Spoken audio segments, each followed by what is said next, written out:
नमस्कार, राज्यसभा टीवी के खास कार्यक्रम विशेष में आपका स्वागत है। मैं हूं दीपक डोभाल। सरकार का पूरा जोर इन दिनों कैशलेस इकोनॉमी पर है और इसके लिए तरह तरह की कोशिशें भी हो रही हैं और तमाम वायदे भी।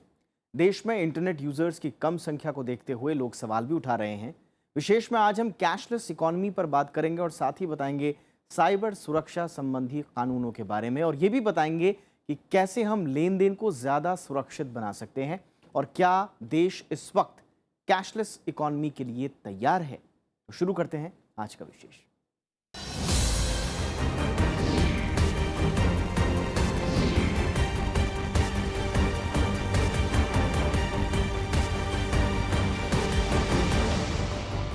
जी, 8 नवंबर को नोटबंदी की घोषणा के बाद से सरकार कैशलेस अर्थव्यवस्था को बड़े पैमाने पर प्रचार प्रसारित कर रही है। हालांकि इससे नकदी रहित लेन देन कितना बढ़ा है, इसे लेकर अभी कोई आंकड़े सामने नहीं आए हैं, लेकिन पूरे देश में इसे लेकर माहौल जरूर बना है।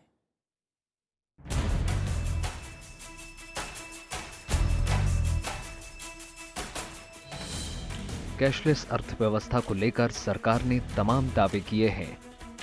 प्रधानमंत्री नरेंद्र मोदी का कहना है कि नकद लेन देन भ्रष्टाचार को बढ़ावा देता है। प्रधानमंत्री के मुताबिक नकदी और नोटों में व्यवहार नहीं होगा तो भ्रष्टाचार खत्म हो जाएगा। प्रधानमंत्री नरेंद्र मोदी अपनी सभाओं में लोगों को समझा रहे हैं कि उनका मोबाइल ही उनका बैंक है। वे लोगों को प्रेरित कर रहे हैं कि उन्हें मोबाइल बैंकिंग करनी चाहिए। प्रधानमंत्री लोगों को ऑनलाइन बैंकिंग और डिजिटल लेन देन के फायदे गिना रहे हैं। सही है, इस देश में सब लोगों को पता नहीं है, लेकिन जिनको पता है उनको तो इसमें हम जोड़े। मान लीजिए देश में 40% लोग होंगे जो इसको हम पढ़े लिखे माने, जिनके हाथ में स्मार्टफोन मांगे। अगर इतनों को भी इसमें ला दें तो जो गरीब रिक्शा वाला है, जो कैश से खर्चा करता है, उसमें रत्ती भर भी बेईमानी नहीं होती है। भाई, सवाल उन लोगों का है जो जानते हैं तो भी नहीं करते हैं, और इसलिए उनको इस रास्ते पर लाने के लिए इस डिजिटल मूवमेंट को हमें आगे बढ़ाना है। सिर्फ प्रधानमंत्री ही नहीं, उनकी सरकार में शामिल तमाम मंत्री कैशलेस भुगतान का जिक्र करना नहीं भूल रहे। वित्त मंत्री समेत कई मंत्रियों का दावा है कि हाल के दिनों में डिजिटल लेन देन और कैशलेस खरीद फरोख्त में 400 से लेकर 1000% तक का इजाफा हुआ है। हालांकि नोटबंदी के ऐलान के वक्त सरकार का जोर काले धन के खात्मे पर था, लेकिन अब लगता है कि सरकार का अभियान कैशलेस भारत बनाने की तरफ जा रहा है। कोई भी अर्थव्यवस्था जो एकदम कैश करेंसी के आधार पर चलती है, उसका अर्थव्यवस्था पे भी बहुत असर पड़ता है और समाज के चरित्र पे भी असर पड़ता है। भ्रष्टाचार उसकी वजह से होता है। सोशल कॉस्ट ऑफ कैश जिसको कहते हैं, इसके अध्ययन हुए हैं पूरे विश्व में। इसका एक बहुत नेगेटिव असर किसी भी देश पे पड़ता है, और सरकार का प्रयास यह है कि कैश करेंसी कम हो और डिजिटाइजेशन ज्यादा हो। डिजिटल लेन देन में इजाफा जरूर हुआ, लेकिन ये तेजी फिलहाल जागरूकता से ज्यादा मजबूरी के चलते है। बाजार में फिलहाल नकदी की किल्लत है और लोगों के पास जरूरी सामान खरीदने के विकल्प नहीं है। सरकार के दावे और असली बदलाव का तभी पता चल पाएगा जब बाजार में जरूरत लायक नकदी उपलब्ध होगी। हालांकि लोग अगर स्वाभाविक तौर पर प्लास्टिक मनी को अपनाते हैं तो यकीनन ये अर्थव्यवस्था के लिए अच्छा ही साबित होगा, लेकिन डिजिटल लेन देन की देशवासियों को आदत बनने में अभी लंबा वक्त लग सकता है। जैगम मुर्तजा, राज्यसभा टीवी। 8 नवंबर के बाद ऑनलाइन कैश ट्रांजैक्शन का चलन बढ़ा है, लेकिन इससे अभी तक कारोबार का कोई खास फायदा हुआ हो, नुकसान हुआ हो, इसके बारे में भी साफ स्थिति नहीं हुई है। लोग साइबर सुरक्षा और ऑनलाइन फ्रॉड को लेकर खासे चिंतित हैं और इसके चलते कैशलेस ट्रांजैक्शन से कतरा रहे हैं। पिंक सिटी के नाम से मशहूर जयपुर के बाजारों में ग्राहक ना के बराबर हैं।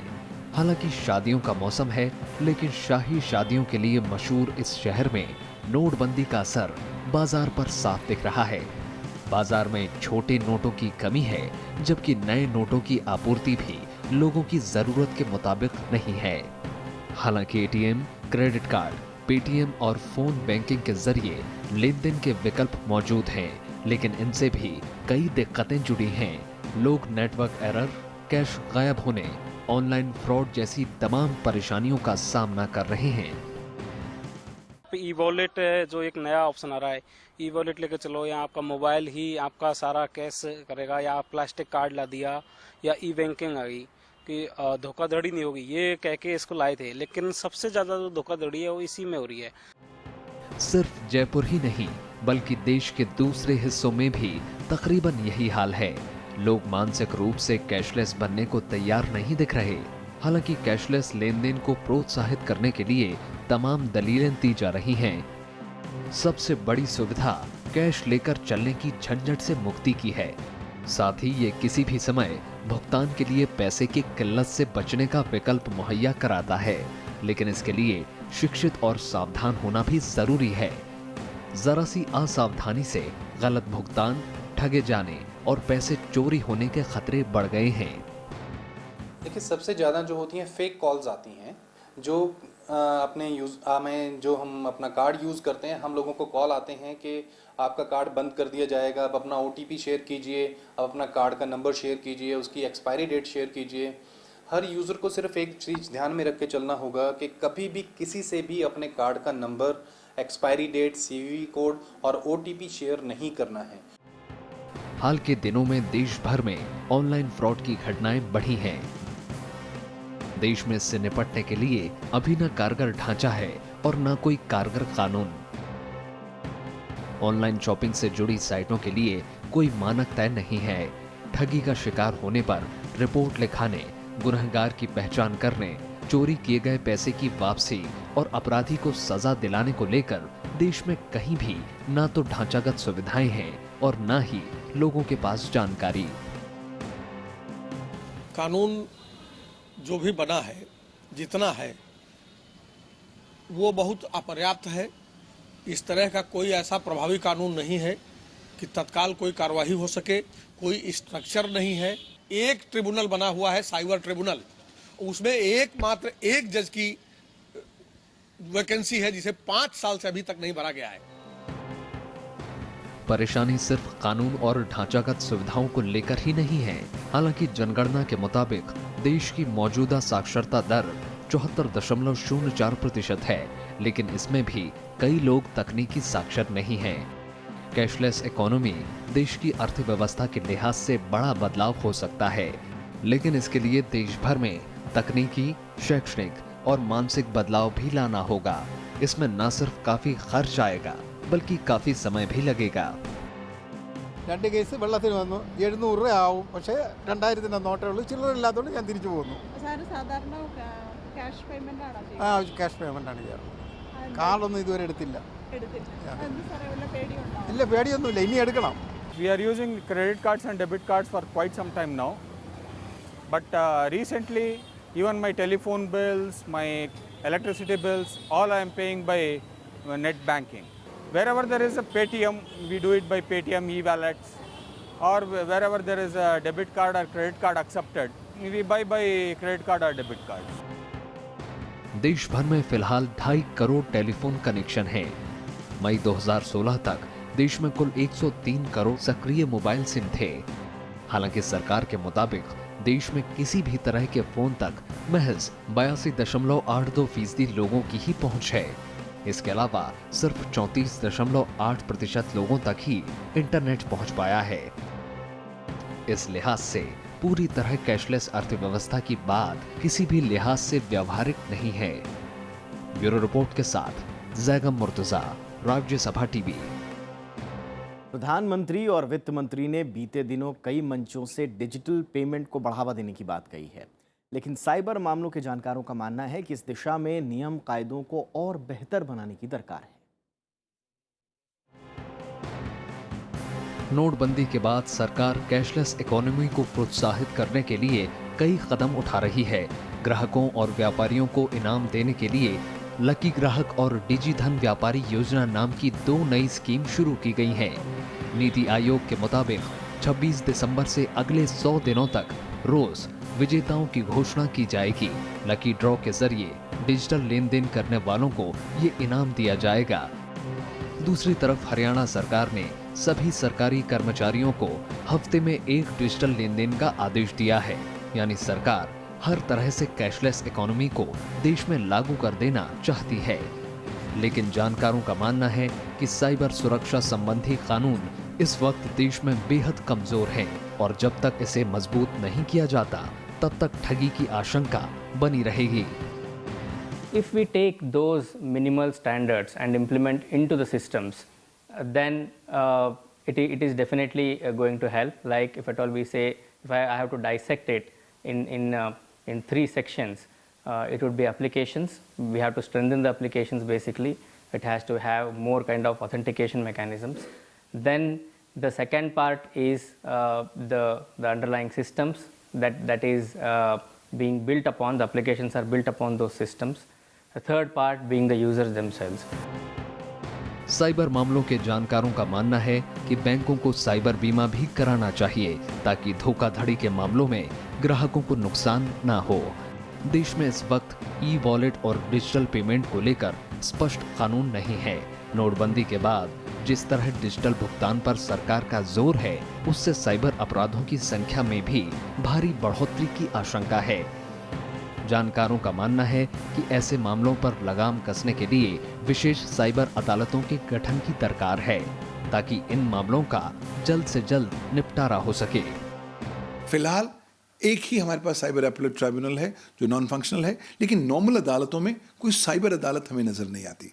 अब जैसे ज्यादा से ज्यादा भारतवासी डिजिटल प्लेटफॉर्म और ट्रांजैक्शंस को अपनाएंगे, झगड़े बढ़ेंगे, साइबर क्राइम बढ़ेगा, साइबर सिक्योरिटी में सेंध बढ़ेगी, तो कहीं ना कहीं जो मुकदमे आएंगे उनको डील करने के लिए नॉर्मल अदालतों की आवश्यकता ना होके स्पष्ट विशिष्ट साइबर अदालतें होनी चाहिए, जिनको एक दिशा निर्देश दिया जाना चाहिए कि आप 3 या 4 महीने में अपना सारा प्रोसीडिंग्स खत्म करेंगे। कैशलेस अर्थव्यवस्था की तरफ जा रहे भारत के लिए साइबर अपराधों से निपटने की चुनौती बहुत बड़ी है। एक सर्वेक्षण के मुताबिक अगर डिजिटल भुगतान पर लोगों का रुझान बढ़ा तो 2017 तक साइबर धोखाधड़ी में 60 से 65% तक बढ़ोतरी हो सकती है। स्मार्टफोन से भुगतान में कई तरह के पेंच हैं और इन खतरों को दूर किए बगैर कैशलेस इकोनॉमी कारगर नहीं हो सकती। अंतर्राष्ट्रीय जानकारों की माने तो इसके लिए दुनिया के हर देश को एक साथ आकर साझा कानून बनाना चाहिए। The degree to which we have an international jurisdiction and the degree to which we have international agreements where, in practical terms, each country has penalties that are consistent with the penalties in other countries so that we can really put these in operation. Sadly enough, we know that many of the hackers go to countries that are not part of these agreements and that simply will not cooperate with punishing the people who do this. असल में cyber अपराध का network पूरी दुनिया में फैला हुआ है। ऐसे में अपराधी देश के बाहर का भी हो सकता है, लिहाजा सुरक्षा संबंधी एहतियात काफी जरूरी है। लेकिन पुराने कानूनों के भरोसे इतनी बड़ी परियोजना को लागू करना फिलहाल बड़ी चुनौती बनी हुई है। रविंद्र सिंह शौरान के साथ bureau report, Rajya Sabha TV. ATM और इंटरनेट बैंकिंग ने बीते सालों आम लोगों के जीवन में कई सहूलियतें भरी, लेकिन ये सहूलियत कभी कभी जीवन भर की कमाई पर भारी पड़ जाती है। आइए देखें ये रिपोर्ट।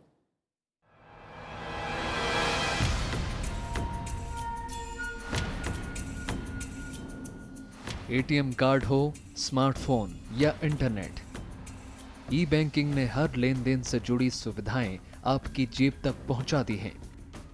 आप घर पर हों, दफ्तर में या बाजार में चंद मिनटों में लाखों की खरीदारी बिना बैंकों की लाइन में लगे आसानी से हो सकती है। लेकिन दुनिया जैसे जैसे साइबर स्पेस पर निर्भर होती जा रही है, वैसे वैसे आपकी गाढ़ी कमाई पर सेंधमारी का खतरा भी बढ़ रहा है। हाल ही में दुनिया की बड़ी security company checkpoint software technology के शोधकर्ताओं ने पता लगाया कि स्मार्टफोन इस्तेमाल करने वाले कर्मचारी हर 4 सेकंड में एक मालवेयर डाउनलोड कर रहे हैं। भारत में ये चिंता और बड़ी है क्योंकि देश में साइबर और ई क्रांति अभी शुरुआती चरण में है। तकनीक की ज्यादा जानकारी नहीं होने के कारण देश की बड़ी आबादी आए दिन ठगी का शिकार हो रही है। सरकारी आंकड़े इस बात की तस्दीक भी कर रहे हैं। हाल ही में राज्यसभा में सूचना प्रौद्योगिकी विभाग ने जानकारी दी कि साल 2012 में देश भर में साइबर सुरक्षा के 22,060 मामले सामने आए। 2013 में ये घटनाएं बढ़कर 71,080 हो गईं। 2014 में इन शिकायतों में जबरदस्त इजाफा हुआ और ऐसी 1,30,338 शिकायतें मिली। यही नहीं, सरकार ने माना कि 2012 में हैकरों ने 27,605 वेबसाइटें हैक की, जबकि 2013 में वेबसाइट हैकिंग के 28,481 मामले सामने आए। 2014 में हैकरों ने 32,323 वेबसाइट हैक की। सरकार ने कई कदम उठाए हैं। इसमें 2013 की साइबर सुरक्षा नीति, भारतीय कंप्यूटर आपात प्रतिक्रिया दल यानी सर्ट-इन का गठन और साइबर सुरक्षा से जुड़े दूसरे कानूनों को मजबूत करना शामिल है। लेकिन जानकार इसमें इजाफे की दरकार महसूस कर रहे हैं। चीन एक नया कानून लेकर आया है जिसने अपनी राष्ट्रीय सुरक्षा को इतने विशाल स्वरूप और टर्म्स में परिभाषित किया है कि उसके अंतर्गत चीन की तमाम सारी साइबर सुरक्षा अंतर्निहित है। अगर आप जर्मनी की तरफ जाएं तो जर्मन कानून ने स्पेसिफिकली फोकस किया है क्रिटिकल इंफॉर्मेशन इंफ्रास्ट्रक्चर की प्रोटेक्शन संबंधी। रशिया की तरफ जाएं तो रशिया कहता है कि मैं डेटा लोकलाइजेशन में विश्वास करता हूं कि अगर आप रूसी लोगों के डेटा के साथ डील कर रहे हैं तब आप इंश्योर करेंगे कि रूसी नागरिकों का डेटा रूस के अंतर्गत ही प्रोसेस किया जाए। अनुमान है कि बीते 10 सालों में हमारे देश में इंटरनेट की पहुंच 10 लाख से बढ़कर 35-40 करोड़ यूजर्स तक पहुंच गई है। सरकार देश भर में डिजिटल इंडिया अभियान भी चला रही है, लेकिन उसके मुकाबले भारत में अभी 6-7 हजार साइबर सुरक्षा विशेषज्ञ ही हैं, जबकि चीन में करीब 1.25 लाख और अमेरिका में 1 लाख लोग अधिकृत तौर पर साइबर सिक्योरिटी से जुड़े हुए हैं। ब्रिटेन ने तो बाकायदा अपनी साइबर आर्मी बनाकर हजारों साइबर सिक्योरिटी विशेषज्ञों को तैनात किया है। मोहम्मद फातिह टीपू के साथ ब्यूरो रिपोर्ट, राज्यसभा टीवी। केंद्रीय न्याय और सूचना प्रौद्योगिकी राज्य मंत्री पीपी चौधरी ने कैशलेस इकॉनमी में साइबर सुरक्षा से जुड़ी चिंताओं को खारिज किया है।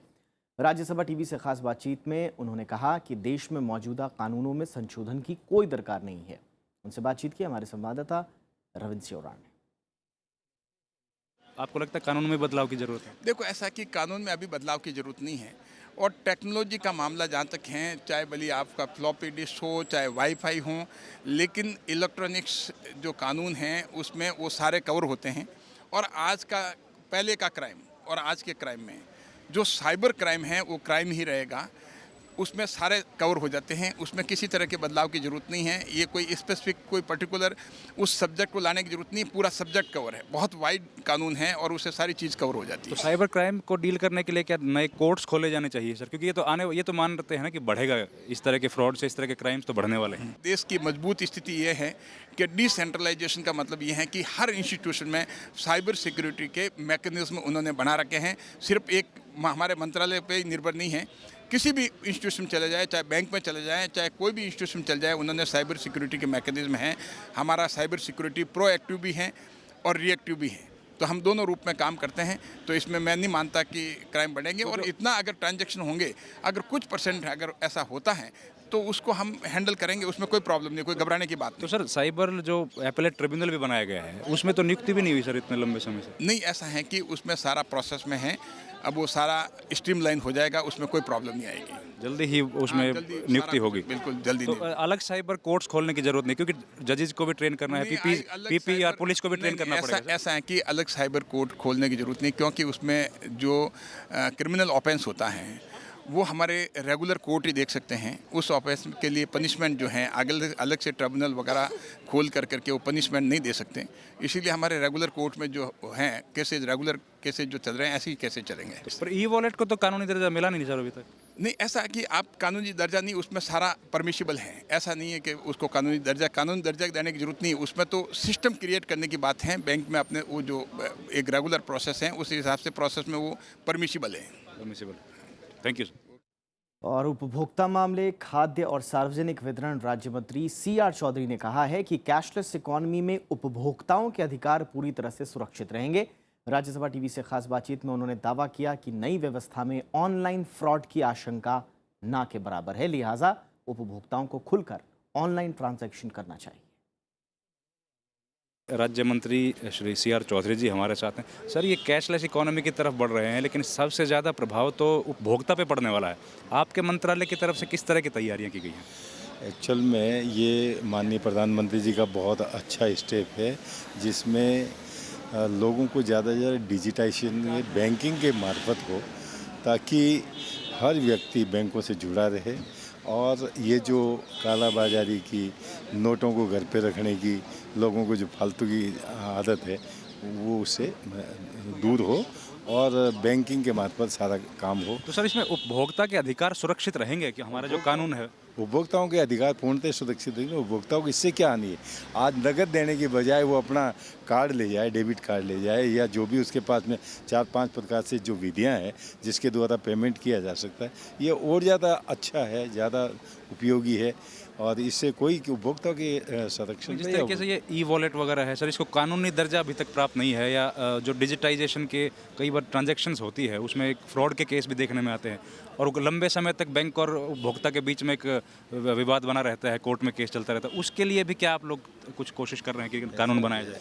ऐसा बहुत कम रेयर केसेज है और ऐसे एक आध कोई लाखों करोड़ों में एक आध केस हो जाए, उसके कारण यदि कोई नया परिवर्तन, जो बहुत बड़ा आर्थिक परिवर्तन है, एक विकास के लिए परिवर्तन लाया जा रहा है, उससे दूर नहीं होना चाहिए। उपभोक्ताओं को इससे कोई किसी प्रकार की हानि नहीं है, क्षति नहीं है। उपभोक्ता निश्चिंत होकर के इस व्यवस्था को अपनाएं और इस व्यवस्था के अनुरूप चलें और इससे उपभोक्ताओं के अधिकारों को, उपभोक्ता के किसी प्रकार के राइट्स को कोई नुकसान नहीं होगा। Thank you sir. Plastic money को बढ़ावा देने की कोशिश दुनिया भर में हो रही है। भारत में भी लोगों की बड़ी तादाद प्लास्टिक मनी और ई बैंकिंग का इस्तेमाल करती है। ऐसे में ये जानना बेहद ज़रूरी है कि हम कैसे लेन देन को सुरक्षित बनाएं। जाते जाते इस खास स्टोरी के साथ आपको छोड़ जाते हैं। हमें दीजिए इजाज़त। नमस्कार।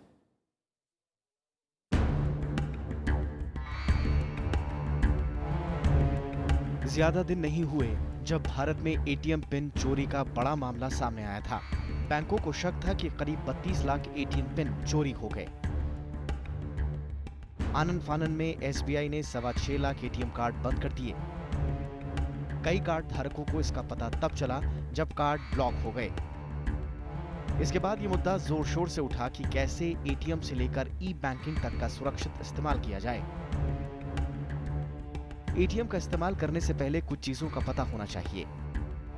जब भी आप एटीएम में जाएं, तो इस बात का ख्याल रखें कि एटीएम का स्कीमर यानी जिसमें कार्ड फंसाया जाता है वो कहीं ज्यादा उभरा तो नहीं। अगर वो ज्यादा उभरा है तो आपके कार्ड की जानकारियां चोरी हो सकती हैं। इन दोनों तस्वीरों को देखिए। एक में स्कीमर सामान्य है लेकिन दूसरे में ये उभरा हुआ है, यानी इसमें अलग से स्कीमर लगाया गया है। आप जैसे ही इसमें कार्ड डालेंगे, हैकर्स के पास कार्ड की सारी जानकारियां चली जाएंगी। इसके बाद वो आपके बैंक से लेन देन करने को आजाद रहेगा।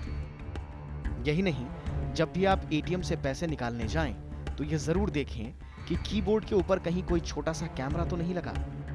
कई बार हैकर्स अपना काम आसान बनाने के लिए आपके पिन की तस्वीरें खींच लेते हैं। आप जैसे ही अपना पिन डालते हैं, हैकर्स उसे आसानी से कैमरे के जरिए कैद कर लेता है। इसलिए आमतौर पर जब भी एटीएम से पैसे निकालें, हाथ का ओट लेकर पिन नंबर दर्ज करें ताकि उसे कैमरे की नजर से बचाया जा सके। जब आप एटीएम यूज़ करें तो उसको अल्टीमेटली लास्ट में क्लोज कर दें, कैंसिल कर दें, वो सब चीज़ें ध्यान रखें। आप किसी दूसरा आदमी अगर आपके पास में खड़ा है तो याद रखें कि भाई उसके सामने मतलब यूज़ ना करें उसको। यही सब चीज़ें हैं। लेकिन हमें अब बाकी सब चीज़ों के लिए भी, जैसे कल को आरटीजीएस में भी, कल आज एटीएम में हुआ, कल हो सकता है कि आरटीजीएस में फंड्स ट्रांसफ़र में कुछ प्रॉब्लम हो जाए, तो अपनी कॉन्फिडेंशियल इन्फॉर्मेशन कभी भी किसी हालत में किसी से शेयर नहीं करनी है। यही नहीं, एटीएम के अलावा भी डेबिट कार्ड के कई इस्तेमाल हैं। शॉपिंग के दौरान जब डेबिट कार्ड से आप पेमेंट करते हैं तो उसके साथ ही कई जानकारियां उनके पास चली जाती हैं। ऐसे में हैकर्स का काम आसान हो जाता है। हमेशा ध्यान रखें कि डेबिट कार्ड से पेमेंट करते वक्त पिन नंबर खुद दर्ज करें। साथ ही इस बात का भी ध्यान रखें कि कार्ड को सिर्फ पेमेंट मशीन में ही स्वाइप किया गया हो और कहीं नहीं। ऐसे में जब भी आप भुगतान के लिए कार्ड दें, खुद जाकर उसका ध्यान भी रखें। बहुत सारी मेल्स आती हैं जिनमें बहुत सारे तरह के प्रलोभन दिए जाते हैं कि आपका इनाम निकल गया, लॉटरी निकल गई, आप अपनी डिटेल दे दीजिए। तो एक तो एज ए कॉमन मैन जो कस्टमर्स हैं बैंक के, जो अकाउंट होल्डर हैं, उनके लिए तो सबसे इम्पोर्टेंट यही है कि वो अपने जो पर्सनल इंफॉर्मेशन है, अपना जैसे अपना नाम, pan card, ATM card number है, अपना एड्रेस है, ये सारी चीज़ें जब तक बिल्कुल ऑथेंटिकेट ना हो कि हाँ बैंक ही मांग रहा है ये इन्फॉर्मेशन, तब तक ये बिल्कुल नहीं देनी चाहिए। इंटरनेट बैंकिंग का अगर आप इस्तेमाल करते हैं तो पासवर्ड किसी से साझा ना करें और कोशिश करें कि ईमेल और इंटरनेट बैंकिंग के पासवर्ड एक ना हो। ऐसा होने पर पासवर्ड चोरी की आशंका बढ़ जाती है। फेसबुक और ट्विटर जैसी सोशल नेटवर्किंग साइट्स और इंटरनेट बैंकिंग के पासवर्ड अलग अलग रखें। कभी भी इंटरनेट बैंकिंग का यूजर नेम और पासवर्ड संभाल कर ईमेल पर ना रखें, और अगर रखें तो बीच बीच में ईमेल का पासवर्ड बदलते रहें।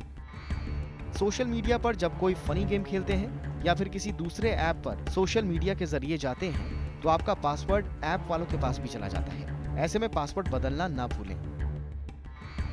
लेन देन को सुरक्षित रखने के लिए सबसे पहले अपना मोबाइल नंबर और ईमेल आईडी बैंक में रजिस्टर कराएं।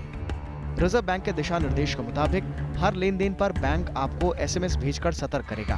बैंक की तरफ से आए किसी भी अलर्ट मैसेज को नजरअंदाज न करें। ऐसे किसी भी मैसेज पर फौरन बैंक से संपर्क करें।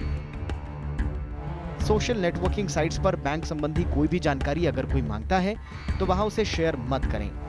डेबिट कार्ड का पिन नंबर नियमित अंतराल पर बदलते रहें, इससे चोरी का खतरा कम होगा।